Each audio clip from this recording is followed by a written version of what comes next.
When I was younger, I'd always go to these family parties where all the adults would talk about work and sports and the weather, while the kids would all gather in the basement to play the household's best party game. Most of the time, this meant going to my cousin's house, where the game of choice was always Diddy Kong Racing on the Nintendo 64. I was always god awful at Diddy Kong Racing, and it was embarrassing, well, because I was a preteen, but at the same time, because I wasn't the pleb at video games that my cousins must have thought I was. Anyway, I always wished my dad would host a party so that I could have my revenge playing my favorite kart racer of all time, Crash Team Racing. Unfortunately, that never came to full fruition. Now, over a decade later, I'm the one who gets the last laugh, as Crash Team Racing Nitro-Fueled lets me school anyone, anywhere, thanks to having it at home on my PS4 Pro and on the go on my Nintendo Switch. And I can say that confidently, as my worries that this remaster would somehow butcher the original title, whether it be through messing up the power slide mechanic or not being faithful to the original tracks, have thankfully not come to pass. I'm grateful to say that CTR Nitro-Fueled is a faithful recreation of Naughty Dog's high-speed kart racer from yesteryear. With that being said, welcome to Epic Entertainment, my review of Crash Team Racing Nitro-Fueled.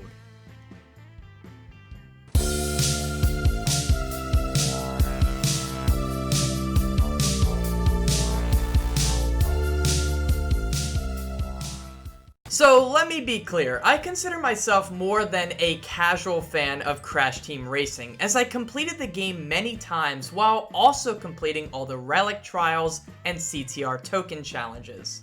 However, I was never one of those people who earned all the platinum time relics or anything crazy like that.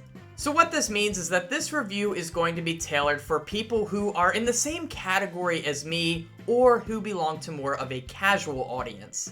I'm sure hardcore CTR players who want to set world record times will find some issues with minuscule alterations to the driving mechanics, but for me, it was never an issue. Starting with presentation, and let me just say, this game looks absolutely majestic, and I can't believe how much life and thrill have been pumped into these tracks thanks to the power of modern technology. The game has a bright color palette and is visually striking, as many of the game's skyboxes and environmental details have been improved drastically.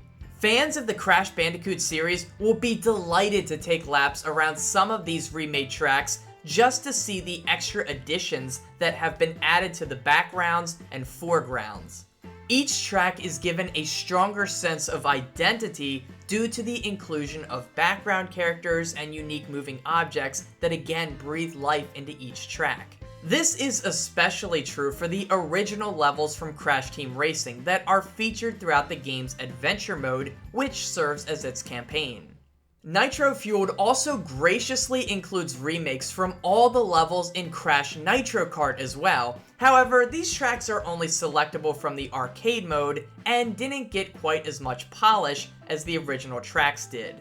The tracks from Nitro-Kart were never as memorable as the CTR ones, and that shows now more than ever, especially considering that the Nitro-Kart levels no longer feature the sections where your kart would become magnetic and let you drive at a whole bunch of crazy angles, including being upside down.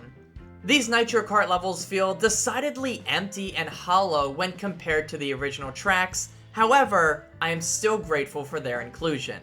Racing itself also looks fast, dynamic, and brilliant, as character models and karts have been painstakingly remade to bring a fresh coat of paint to our lovable cast of racers.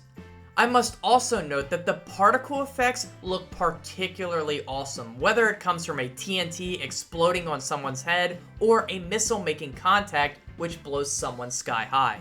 The graphics of the PlayStation 1 obviously left a lot to be desired, and today's graphics allows those gaps to be filled in with beautifully rendered racers and weapons. In terms of sound work, the game absolutely excels as well, although the voice acting component of that leaves you with a little bit of a dose of cringiness.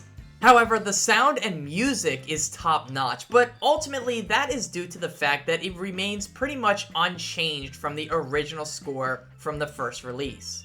Both the sound effects and the music are just how I remember them, and anyone who played this title as a youngster is sure to light up hearing them once again, and it never hurts that these songs were already so catchy in the first place.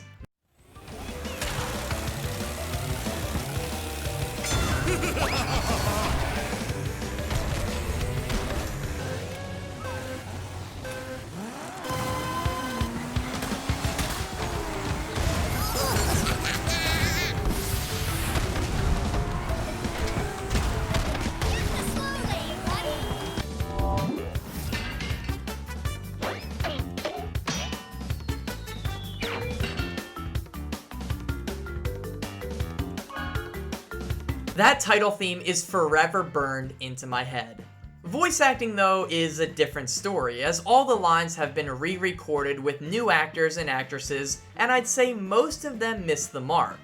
In the races themselves, the limited voice work is fine, but in cutscenes, it feels like they were unable to capture the essence of some of these characters. I would say this is especially true for Papu Papu, Nitrous Oxide, and Uka Uka. You can go faster through turns by power sliding. Press the power slide button while performing a hard turn. You are fast for being so small. Here's key to hell. All in all, though, the game delivers on its promise of being a remake by delivering us a stylish makeover of our favorite racetracks. While I could praise the presentation changes like visual upgrades and continued excellence in the sound department, I must simultaneously take time to thank all that is good that the gameplay itself remains unchanged. The main menu gives us a few options to choose from, including the campaign, an arcade mode with many racing and battle modes, and online multiplayer to test your skills against other players. PlayStation 4 and Xbox One players will also be surprised to see a pit stop section that includes a shop with its own currency. However, I was delighted to learn that the currency isn't premium, and at the time of this video, there is no way to purchase coins to spend in the shop using real money. From what I can tell, all of it must be earned in-game, and I hope they keep it that way. I want to talk a bit about all the game modes that are on offer here, so let's start with the Adventure mode, which is the bread and butter of this remake. Adventure mode is essentially the story or campaign mode of the title, and it's here where we meet the antagonist of the game, Nitrous Oxide, an alien NASCAR driver who's hell-bent on turning Earth into a parking lot. He challenges Earth's best driver to a race, and our characters face off against each other to determine who should face Oxide for the fate of the planet. In the classic mode, players choose one of 8 racers who have varying stats in terms of speed, acceleration, and turning ability. It encourages multiple playthroughs because racers handle differently than most others. In Nitro-Fueled mode, players can customize their cards and difficulty, as well as choose characters from the expanded roster to play as. But you already know, I had to pick my boy Cortex for the first playthrough. In order to reach Oxide, the player must finish a series of 4 races before they can challenge a boss. After each race, you earn a trophy, and then Uka Uka or Aku Aku has to give you a hint. So much of this game's runtime comes down to seeing the trophy presentations as well as hearing hints, and it's kind of annoying, especially on subsequent playthroughs. At least they incorporated a way to skip them, but it still takes far too long. Compounding this issue is that load times are surprisingly longer than one might expect, about 15 seconds each on my PS4 Pro, and about 20 to 25 seconds each on Nintendo Switch. It doesn't sound like a lot, but it adds up, and it becomes noticeable as you have to load into a race, then load into the trophy presentation, and then load into the next race.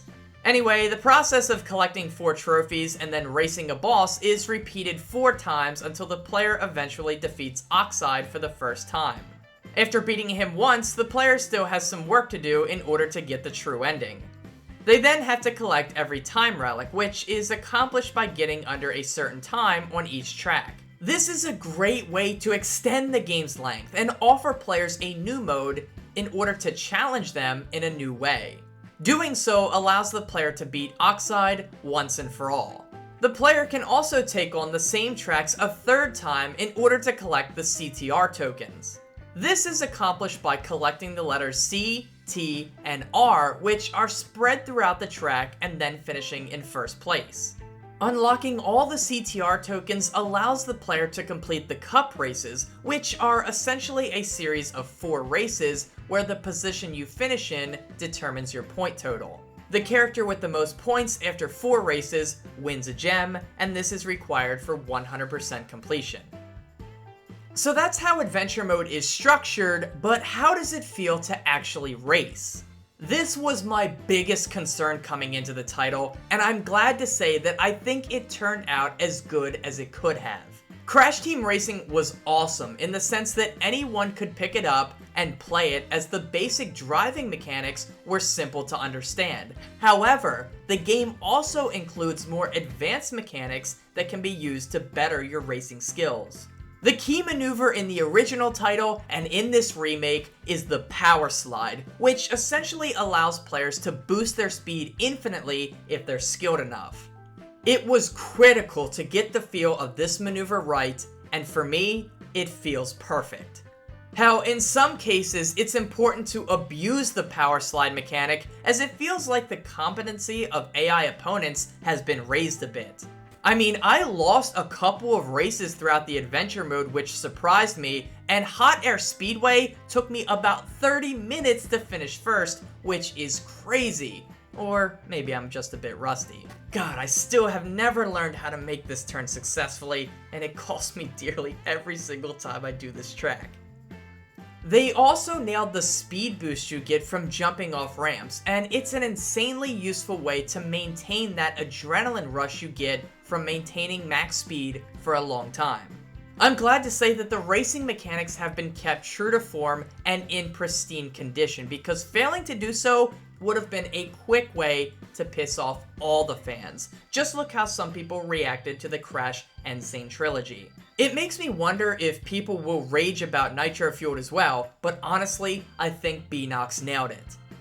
Outside of the adventure mode, we have an arcade mode where we can engage in a whole host of different mini-games. Here we can race any track with fully customizable settings, as well as try out the cup races found in the adventure mode. By doing it this way, you don't have to collect every CTR token, and it makes it great for when friends come over to play. Time trials are also on offer here, as well as the game's various battle modes. Battle modes aren't about racing, instead they focus on the game's weapon system with objective-based driving. For example, you can play Capture the Flag or Last Kart Standing, amongst others. My favorite though would definitely be Last Kart Standing, as each player is given a certain amount of lives, and the winning player is the one who survives the longest. To me, this is what battle mode should be, blowing up your friends and other AI racers to prove who is the GOAT of CTR.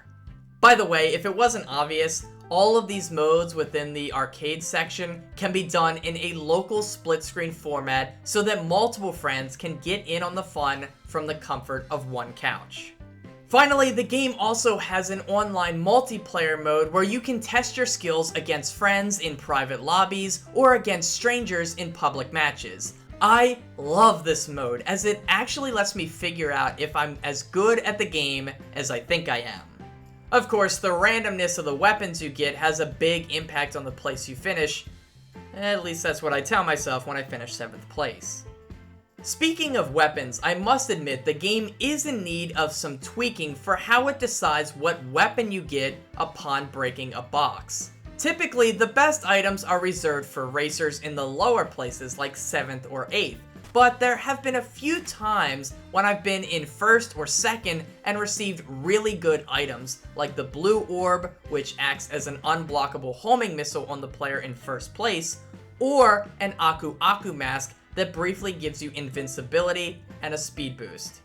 The balancing is just a bit off there, but it's something that can be fixed in a patch, and it isn't too bad. I've only noticed it about 4 or 5 times in 20 hours worth of races.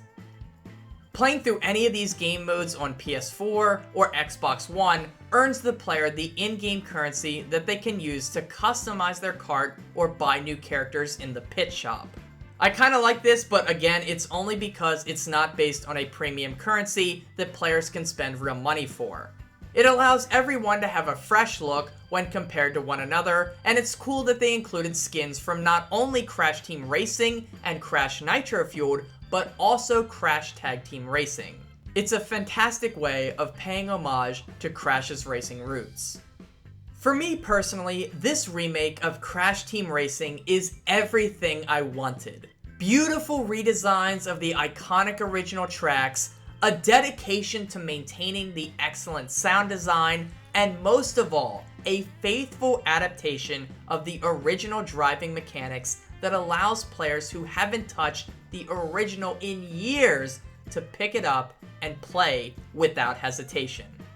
On top of that, Beenox went above and beyond in my mind by introducing new battle modes, as well as by making sure we got extra content in the form of the Nitro-Kart tracks, as well as with customizable characters and karts. If you were a fan of the original Crash Team Racing, or even just kart racers in general, I highly recommend checking out CTR Nitro-Fueled. I think you'll be blown away by the content on offer here for just $40, so long as you are willing to learn the advanced mechanics that are required for the game's alternative challenges, like time trials and collecting CTR tokens. On Switch especially, it makes for a wonderful party game to play on the go, and playing with friends makes the experience all the better. I've been really impressed with this title and haven't been able to put it down since I got it. Hell, I even brought it with me to a viewing. Probably should say a few prayers after that one, but the game is just so addicting and enjoyable.